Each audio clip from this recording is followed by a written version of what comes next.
betapa kerusakan yang dibuat oleh Presiden Jokowi selama 10 tahun. Yang pertanyaan saya dari semua yang paparkan, kira-kira jawab pertanyaan saya, 100 tahun bisa nggak kembali sempurna seperti lagu tadi? Kalau Bapak Ibu sekalian jadi presiden, bayangkan benar, jadi presiden. Begitu jabat, bulan Januari, Menteri Keuangan Bu Sri Mulyani memastikan kenaikan PPN 12% sesuai dengan ketentuan undang-undang yang berlaku pada bulan Januari 2025. Pada 1 Februari, Menteri Bahlil tentang gas melon. Masih bulan Februari lagi, heboh, bensin oplosan. Akhirnya berbondong-bondong isi bahan bakar di Shell. Heboh ditemukan pagar laut. Saya menduga ini adalah sabotase struktural. Sabotase struktural yang dilakukan oleh pemerintah kepada presiden. Hasilnya nanti saya kasih lihat hasilnya. Pada kesempatan ini saya mengajak kita semuanya bersyukur kehadirat Allah Subhanahu wa taala, Tuhan Yang Maha Esa.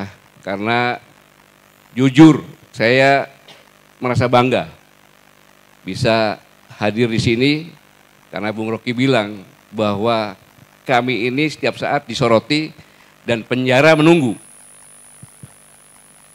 Karena apa yang disampaikan oleh kami ini adalah hal yang aktual, datanya terpercaya, tidak terbantahkan. Ini terbukti ketika saya menjadi saksi ahli.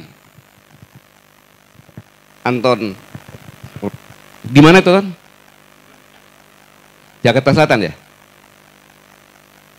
Saya sebagai saksi, begitu saya duduk, saya boleh bicara yang kami muliakan, Bapak Hakim, Ibu Bapak Jaksa, penuntut. Saya di sini heran. Mengapa heran? Karena seharusnya yang duduk di terdakwa ini, karena saksi itu duduknya di tempatnya terdakwa juga kan. Yang duduk terdakwa harusnya bukan Anton Permana, tapi saya. Karena Anton Permana dituduh menyebarkan berita yang menyebarkan demonstrasi kan. Dan berita itu ditandatangan oleh saya sebagai presidium. Saya sampai seperti itu. Sehingga saya akan memakai hak saya, kalau ditanya saya tidak menjawab, ya saya diam. Jadi saya lebih banyak diamnya waktu ditanya. Tapi begitu selesai, mereka minta foto bersama, saya juga cuma disuruh katanya. Itulah protes hukum pada saat itu. Jadi,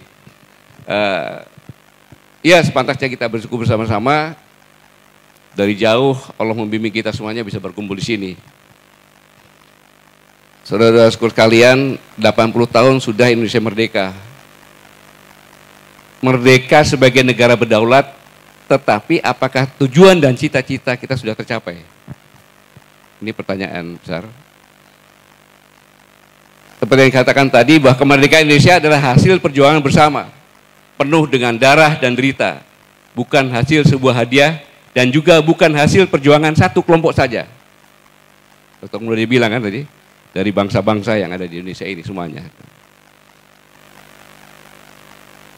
Pertanyaan yang paling mendasar, apakah kita benar-benar merdeka atau justru menjadi tawanan baru dari kekuasaan dan kekuatan modal yang menyamar sebagai demokrasi? Saya tidak mengatakan Indonesia tadi karena Pak Mulyadi, itu susahnya menyimpulkan itu kan Pak Mulyadi.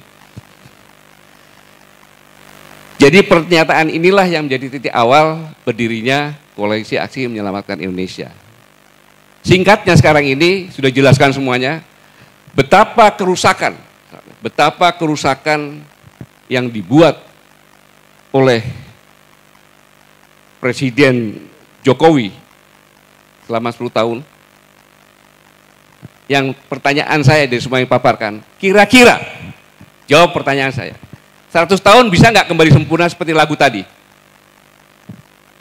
Bisa nggak 100 tahun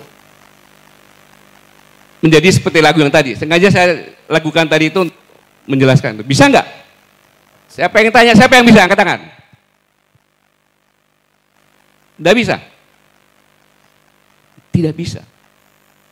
100 tahun tidak bisa. Sekarang Anda bayangkan kalau Bapak Ibu sekalian jadi presiden. Tolong bayangkan. Kalau jadi presiden. Sebelumnya saya ceritakan tadi yang Bang Rocky Gerung bilang, Abang menyampaikannya agak terlambat Bang. Tetapi saya mengalami cerita benar-benar dari rekan saya. Dia sudah bekerja sama dengan China Belt and Road, akan membuat sebuah apartemen. MOU diberilah uang muka 1,5 juta dolar. Harusnya termin pertama pada bulan September. Tapi dari China minta, bisa nggak diundur sampai dengan pelantikan presiden. Teman saya bilang, cengli lah, kita harus cengli kan. Diundur. Kemudian begitu sampai presiden, minta diundur lagi. Boleh nggak kalau diundur setelah penentuan menteri-menteri? Begitu penentuan menteri-menteri, dia mengundurkan diri. Ini fakta. Mengundurkan diri dan dia yang menawarkan. Konsekuensinya silakan ambil 1 juta US dollar. Tapi kalau setahun kemudian ada perubahan, belum ada kerjasama, mari kerjasama dengan kita lagi. Jadi sejak awal memang yang saya sampaikan di forum AFTA itu karena berdasarkan dari itu.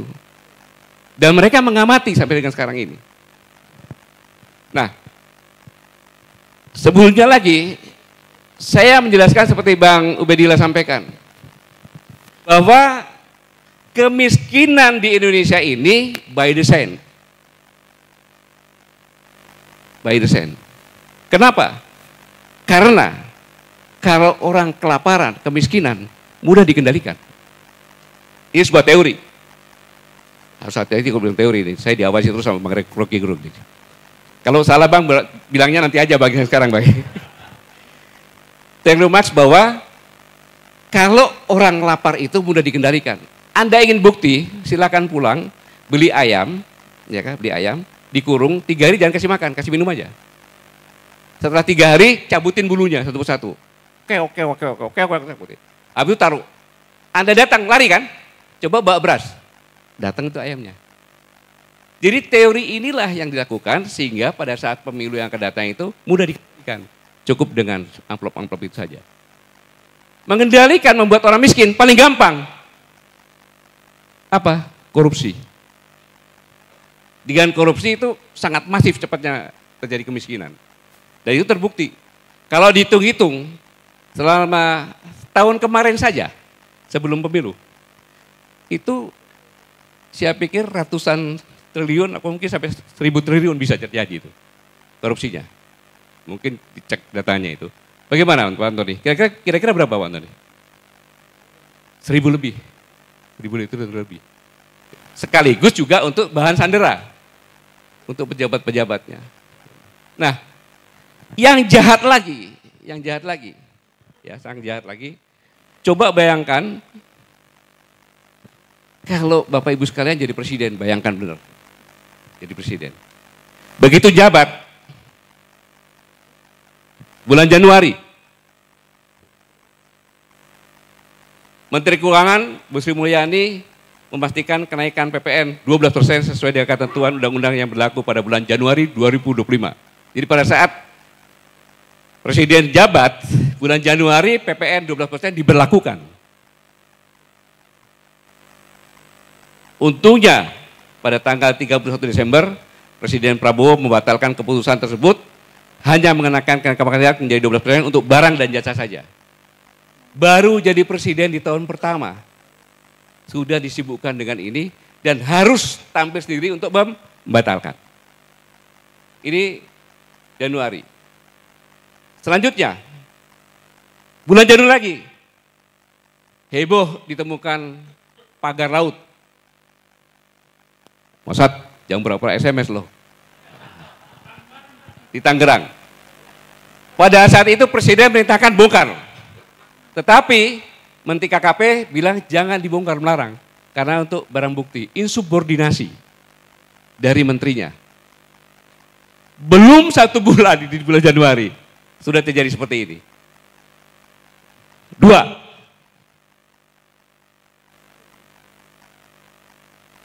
Pada 1 Februari, Menteri Bahlil tentang gas melon. Pakai antri-antri, kemudian ada yang sampai meninggal. Baru 2 bulan udah 3 perkara nih. Dan kebijakan Bahlil dibatalkan oleh Presiden. Yang keberapa itu? 3 ya? Masih bulan Februari lagi.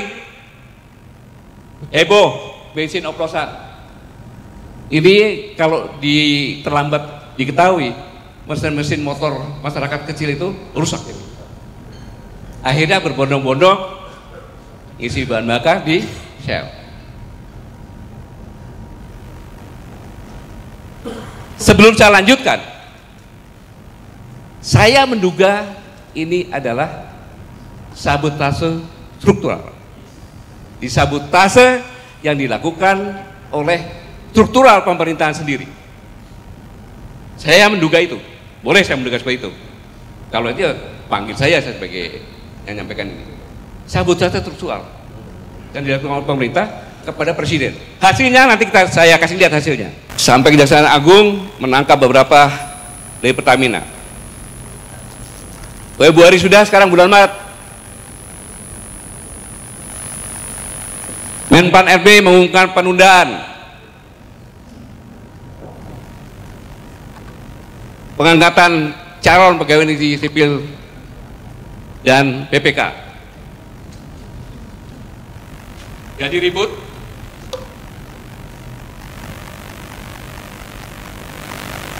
Keputusan itu menimbulkan gejolak dan Menseknek atas perintah Presiden Bapak Prasetyo Hadi pada tanggal 17 Maret akhirnya mengumumkan pengangkatan CPNS dan PPK dipercepat.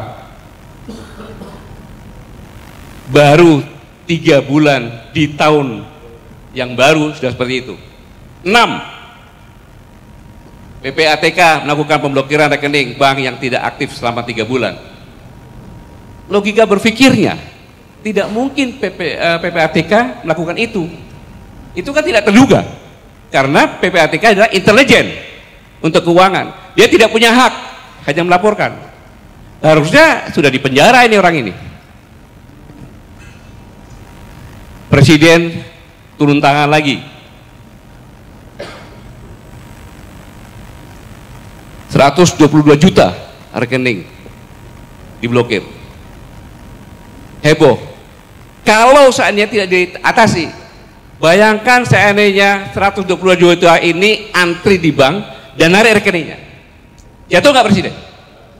Jatuh Presiden. Ada contohnya negara seperti itu. Kemudian sudah diperintahkan untuk dibatalkan. Sudah batal? Belum.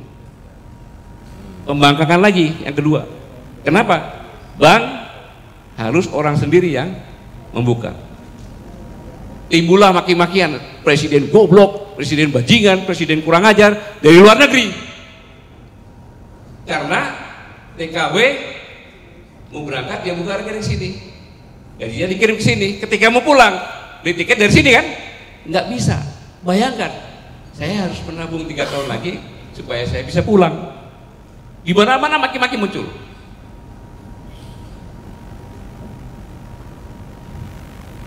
Itu kelakuan PPATK. Selanjutnya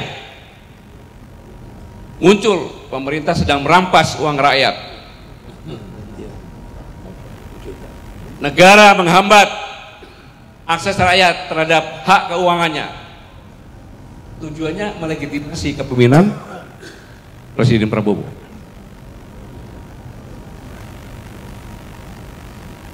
Kemudian April, sengaja bulan April nggak ada. Kenapa? April Mop. Sengaja dibuat nggak ada itu. Inilah desain. Nggak ada. Langsung ke bulan Juni, heboh tentang tambang nikel di Raja Ampat yang merupakan surga terakhir dunia. Dunia internasional juga mengutuk. Pada tanggal 10 Juni atas arahan Presiden, 4 dari 5 siup nikel di Raja Ampat dicabut oleh Menteri SDM. Padahal Menteri SDM ada di dalam 4 itu.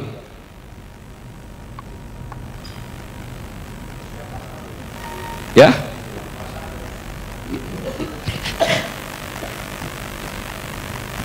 Belum selesai itu, Ada lagi gara-gara lagi 4 pulau di Aceh oleh Menteri Dalam Negeri, ya kan, dikasihkan ke Sumatera Utara. Udah meningkat kepada kemungkinan disintegrasi bangsa. Siapa yang jelek? Presiden lagi. Mereka ini hebat mendesain ini.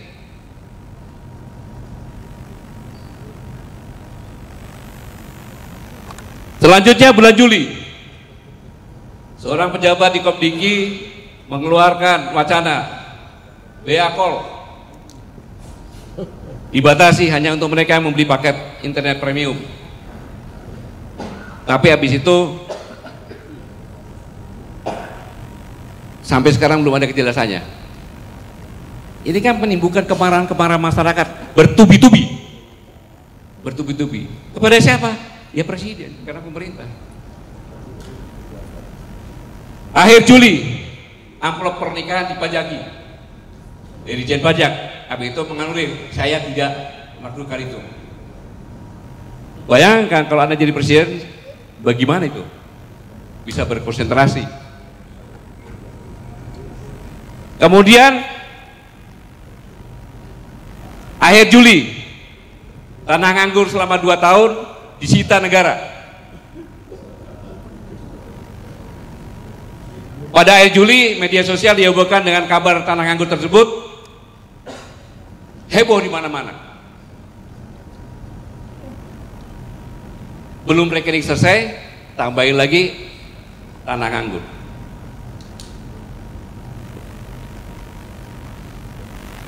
Akhirnya muncul di media sosial, rekening nganggur 3 bulan diblokir, tanah nganggur selama 2 tahun disita negara, kami nganggur bertahun-tahun, pemerintah tak peduli.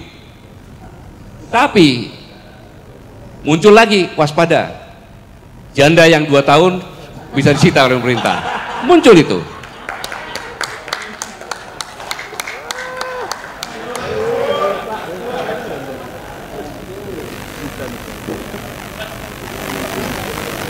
Habis itu menterinya menanggapi semuanya, memangnya mbahmu bisa bikin tanah?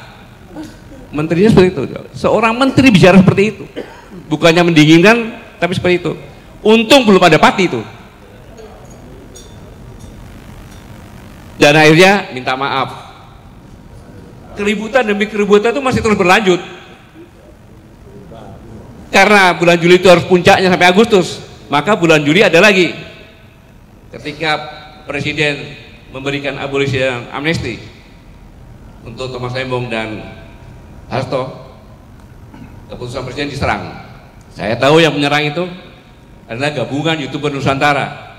Akhirnya majulkan Prabowo. Itu tujuan mereka memang. Bahkan saya yakin Bapak Ibu sini mungkin setengahnya lebih sudah membenci sama Prabowo. Iya kan? Saya bicara tenang. Kenapa? Kami itu adalah organisasi yang mandiri dari orang-orang intelektual yang sudah final, maka kami tidak mencari posisi. Saya ulangi, kami tidak mencari posisi, tapi kami mencari kontribusi apa yang bisa diberikan kepada negara ini agar selamat. Jadi jangan dibilang saya orangnya Prabowo, bukan. Ketika pemilu kemarin saya tidak. Bahkan dari diskusi apakah kami kita bubarkan karena sudah memasukkan politik praktis, jangan. Itulah hebatnya kami. Lebih baik kami nonaktif sementara memilih. Ya silakan. Ya tinggal 10 sampai 11 orang saja kalau kita diskusi. Orang bilang Barangkali Sakti biar saja. Sampai sekarang ada nggak anggota kami yang masuk pada posisi dari kami? Nggak ada kan? Karena kami bukan mencari posisi. Tidak. Tapi kontribusi apa yang bisa diberikan untuk negara?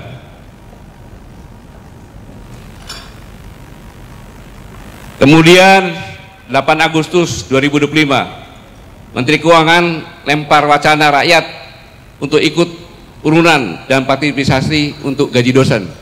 Di kampusnya Pak Saganda itu udah ngomongnya itu. Kan sama aja menurunkan bahwa dosen-dosen itu adalah orang yang tidak perlu dihargai. Ini jangan sembarangan nih, kata-kata ini sangat luar biasa ini. Nah, kemudian puncaknya tanggal 13 Agustus 2025, Ibu besar di Pati menolak kenaikan PBB sebesar 250. Terjadi keributan. Ya, ada kesalahan kepemimpinan, ya. Tapi inilah yang saya katakan bom waktu yang didesain dengan cara cerdas. Saya ulangi, bom waktu yang didesain secara cerdas untuk mempercepat penurunan Prabowo digulingkan. Sudah nggak tahan supaya anaknya naik. Boleh saya menduga seperti itu. Memang benar seperti itu, ada ide intinya. Karena apa? Sepanjang 10 tahun dana transfer ke daerah, tolong grafiknya. Selama 10 tahun dana transfer ke daerah, baru sekarang ini lebih kecil dari 10 tahun yang lalu. Kurang lebih sekitar 25%. Kurang lebih. Dipotong. 20. Ya? 20. 20 apa? 20%. 24, sekian, Bang. Iya. 24, sekian.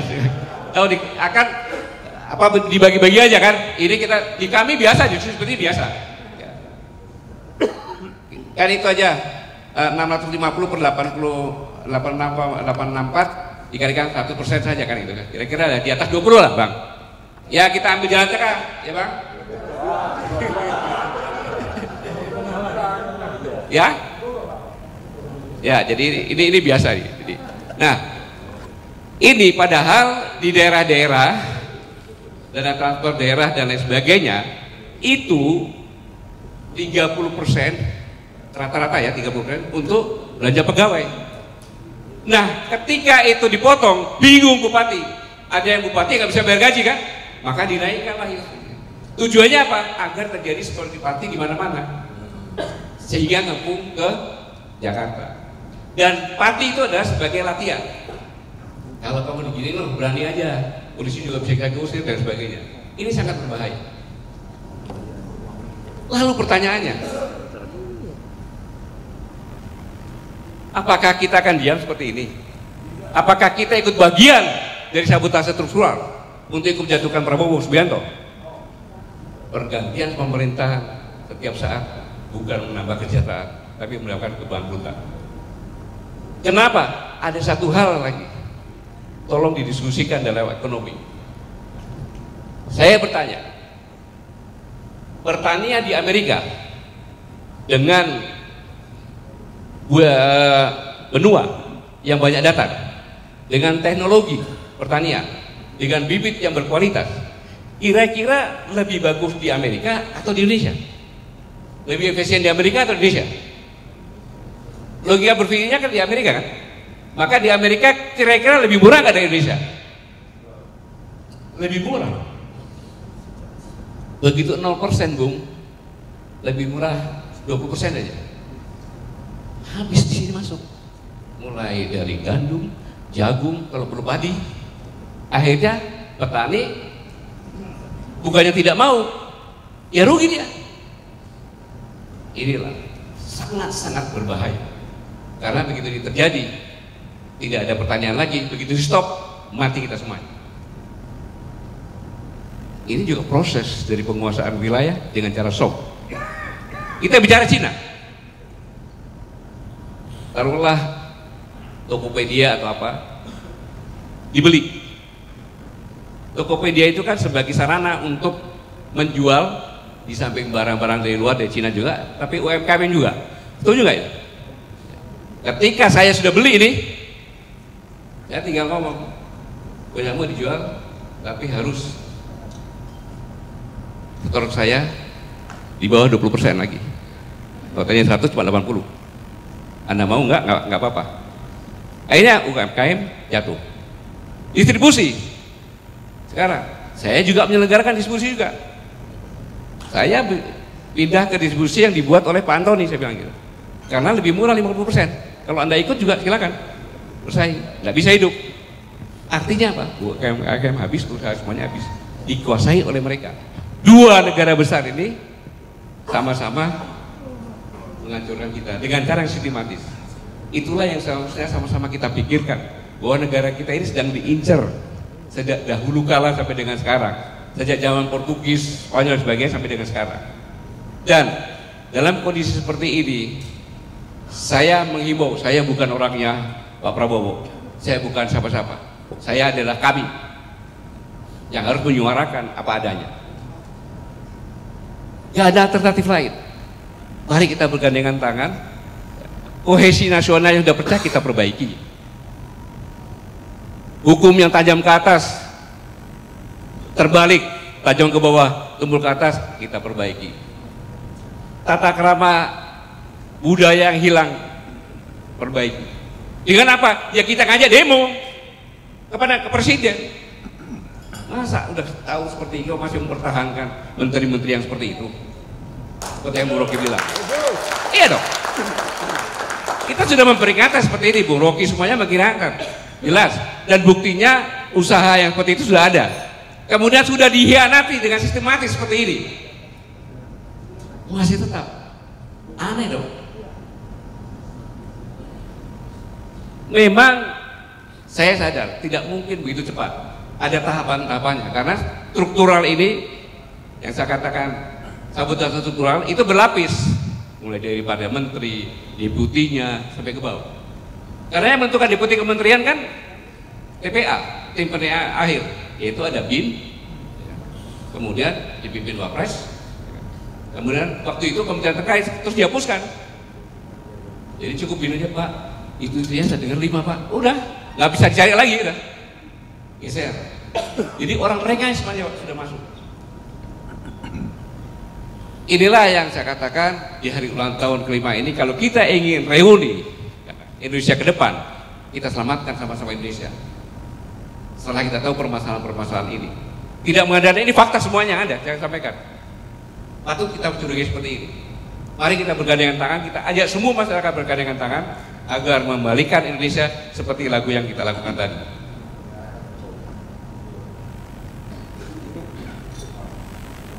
Ya, itu cara yang paling efektif. Tapi caranya adalah bukan cara seperti yang tadi, bukan cara lewat konstitusi. Ya. Cara tekanan-tekanan psikologis tadi, ya kan, pelajaran dari Pati dan sebagainya, untuk lakukan itu akan lebih efisien.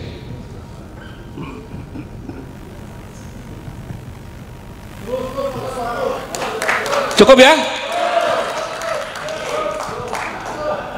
Apalagi yang bicarakan aja.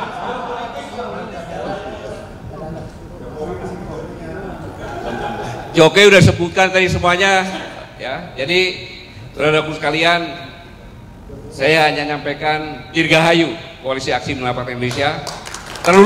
Teruslah kita kobarkan perjuangan kita, jangan surut sampai kapanpun, karena kita berjuang hanya untuk negara kesatuan Republik Indonesia yang sama-sama kita cintai. Terima kasih atas kehadirannya. Nanti kalau terlalu panjang, nanti dimarah sama Bu Rocky udah melotot ya tadi, tasnya udah dibawa, ya. Sekali lagi, terima kasih. Mari kita lanjutkan perjuangan kita karena bangsa ini memerlukan kita seperti yang Bu Rocky katakan. Jangan takut apapun, jangan takut apapun. Ya. Bang Yuhur bisa jadi pimpinan buruh karena perjuangan. Bang Saganda sebentar lagi mungkin apa nggak tahu. Bang Antoni juga sama kan gitu, apalagi. Saya pikir itu sekali lagi saya terima kasih. Saya mengerti pengorbanan Bapak Ibu sekalian jauh-jauh datang ke sini untuk bersama-sama reuni sini, tapi yang saya yakin dari pandangan kita semuanya, kita akan tetap berjuang bersama-sama. Terima kasih. Wassalamualaikum warahmatullahi wabarakatuh.